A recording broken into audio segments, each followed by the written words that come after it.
Go ahead. Hi, my name's Rachel, and this is Haley, Carlin, and Matt. And we're going to be talking to you today about our proposal for an entertainment value-added tax. So America loves big events.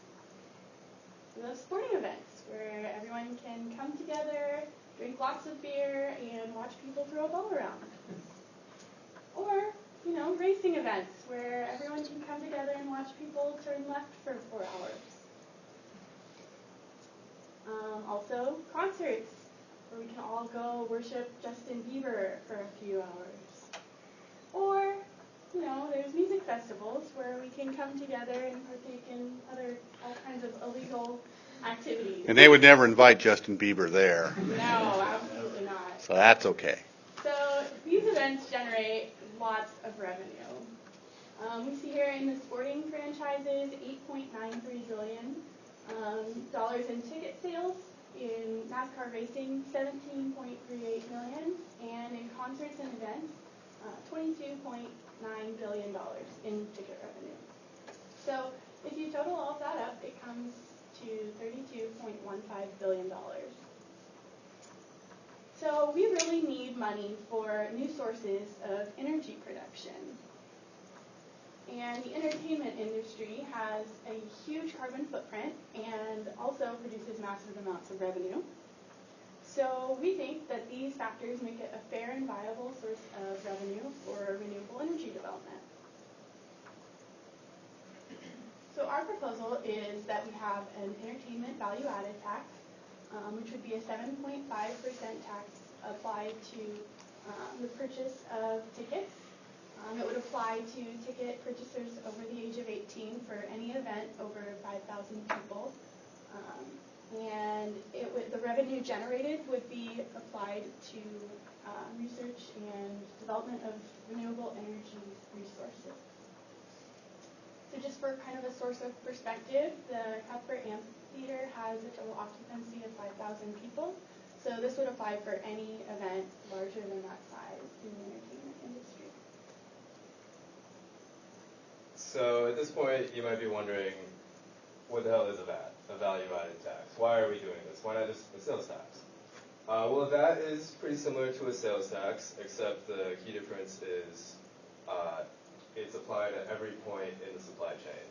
So at every transaction, the seller is paying the tax collector, the IRS in this case, the tax that is also incorporated into the sale price of the good. So in this way, the tax is kind of passed down along the supply chain, and ultimately, it's the consumer that's responsible for paying this extra cost of the VAT. It's very similar to a sales tax, actually. Well, except the consumer these are events people choose to go to. And that makes it actually different than a sales tax, right? True. Yes. Okay. This is very specific on just the entertainment industry. And so we can go through it and we can, dissect a specific example of that and just see exactly how that would work in each step of the question. So hypothetically, we can say our favorite average American, Joe Sixpack, wants to start a brewery. He figures drinking a beer already, might as well make some of my own. So he goes out to his backyard, picks some ingredients out of the overgrown bushes back there, and makes a 24-pack. And so we're going to say this 24-pack of beer has an inherent value of $100. And so 10% of that with 10% VAT would be $10. So he sells this beer to Jimbo Beer's distribution, for $110. And then Joe pays that $10 in VAT to the IRS. And now Jimbo takes that 24-pack of beer and he sells it to Nelson's Corner Beer Bar. And now that 24-pack has an inherent value of $150. 10% of that is $15. So he sells it for $165.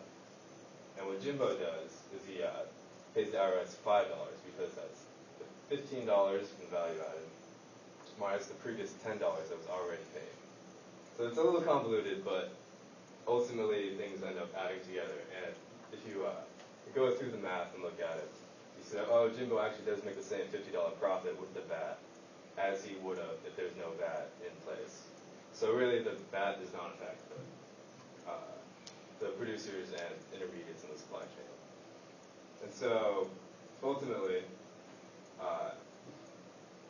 Nelson's Corner Beer Mart sells that to one Mr. Greg Bothan. You know, he's very excited that Mr. Obama won the election. He decides he's going to splurge on a nice organic boutique 24-pack of beer. And now we're saying that 24-pack has an inherent value of $200. 10% of that is $20. So Nelson is selling that for $220 total. And so we're taking that $20 minus the previous $15 value added. Nelson has to pay the IRS $5. And so you can see Nelson still makes the same profit as if there's no VAT. And also, Greg Bothan pays the same 10%, $20 tax as if it was just a sales tax also. But there's also another key difference to go along with that point. A sales tax only applies really in certain situations, or well, it's not exactly universal. Because, you know, if you're an Oregonian, you can go up to Washington where there's a sales tax, and, you know, you can buy something up there. Show them your driver's license and say, well, I'm an Oregonian, don't have to pay the sales tax. But with the VAT, it's universal because it's built into the price of the product. And it's not something you can get out of. And this is really applicable to entertainment industry because people travel around to concerts, to events. People cross state lines, even country lines. They come into the states and countries to go to these events. And so that's something where we can really capture a lot of revenue. So the real question is, how much money can we get from this? And if you look at our total ticket revenue that we had before, $32.15 billion, tack on the 7.5% VAT, and that generates $2.4 billion every year, which, as you can see, is many pallets of money. This won't affect the average ticket prices to go to these events by that much. As you can see, for an NBA game, you're paying about $4 more. NFL $6. You know, with a baseball game, it's only a little bit over $2. And the highest increase here is $6 for NASCAR football, and that's still the same or less than what you would pay for a hot dog, nachos, or a beer at any of these events. Is that a Jimbo Beer? It is a Jimbo Beer. Just wanted to clarify. And it's also less than what you would pay on a cup of coffee.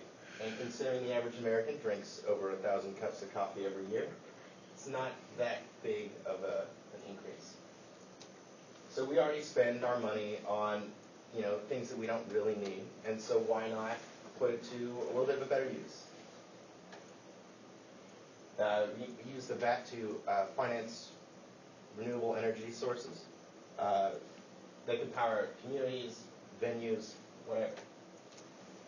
So, figure a commercial 3 megawatt wind turbine costs about $5.25 million with an estimated payback time of 10 to 14 years. And so if you take the Blazer game, for example, average NBA ticket price, and then that we listed earlier, I think it was $48.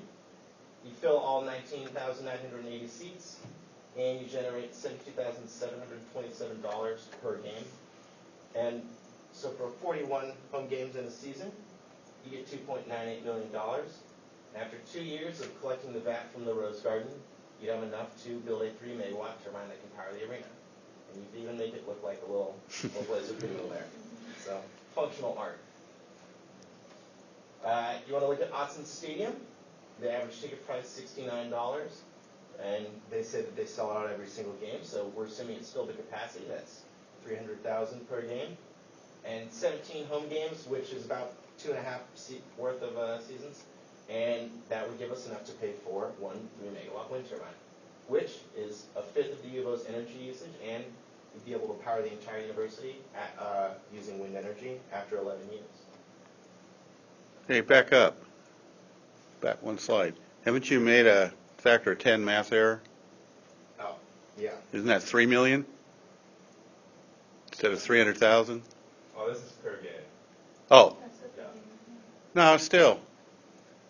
Unless I can't. This is just the revenue from the VAT that would generate. This is Oh. the ticket sales. Just Thanks. revenue from the Sorry, didn't, you should make that clear, when you, whether it's total revenue or VAT revenue. And that was the same case for the bridge. Right. This is the You got that one. All right, and so that would also generate enough renewable energy to power the Matthew Knight Glass Arena, about 8 megawatts, after 6 years using just the VAT revenue from Duck football games. That's not even including the basketball games or any of the other events. Put it back on the vertical metal pole. And it looks really nice. And here's a few more examples. So the Coachella Music and Art Festival down in California. After 2 years of Coachella, you have enough to pay for one 3-megawatt wind turbine, stick it up in the middle of the festival, use it as a demonstration, half art, half science. The Rolling Stone Big Bang Tour, which had a gross revenue of over $500 million, which is enough to give us 8 wind turbines using just the VAT. And the U2 360 Tour, which generated even more money, would be enough to give us 10 wind turbines. And again, make it, you can incorporate it into, I don't know what you call that, the thing that they've got there in the middle. So on a national scale, if we're assuming $2.4 billion every year in VAT revenue, it's enough to build 700 3-megawatt wind turbines every year, which is a lot. That gives us roughly 700 megawatts of power and at a cost of about 2 cents per kilowatt hour. So why specifically would we target the entertainment industry? Well, first of all, it's not a regressive tax. Entertainment is a luxury, not an everyday necessity.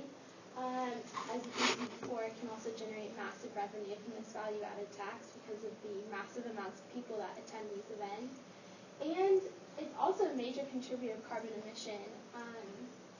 In 2011, the National Geographic Green Guide said that one typical stadium concert, just one, will generate 500 to 1,000 tons of carbon. And this is excluding transport of the presenters, the attendees, equipment, and the garbage that's also produced from these events. So to scale that, that's about 25 to 50 times more than one average American will produce in a year. So emissions can come from transportation, as I said, of the presenters.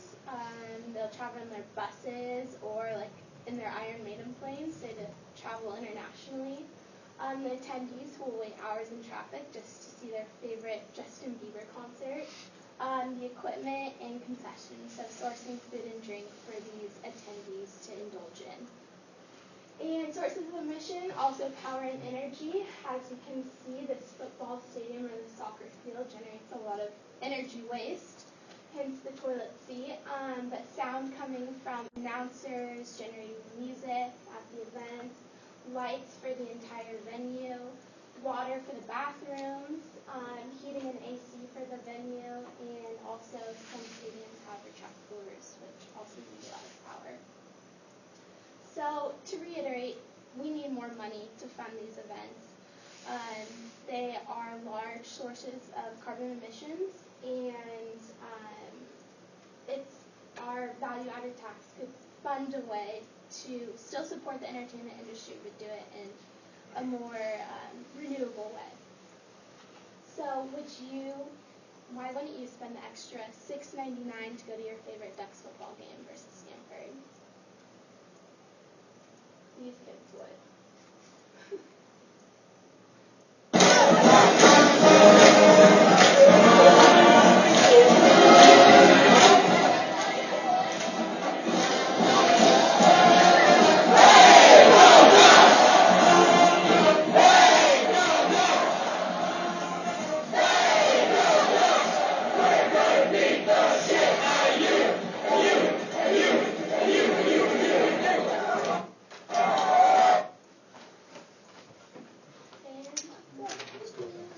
Okay, thank you.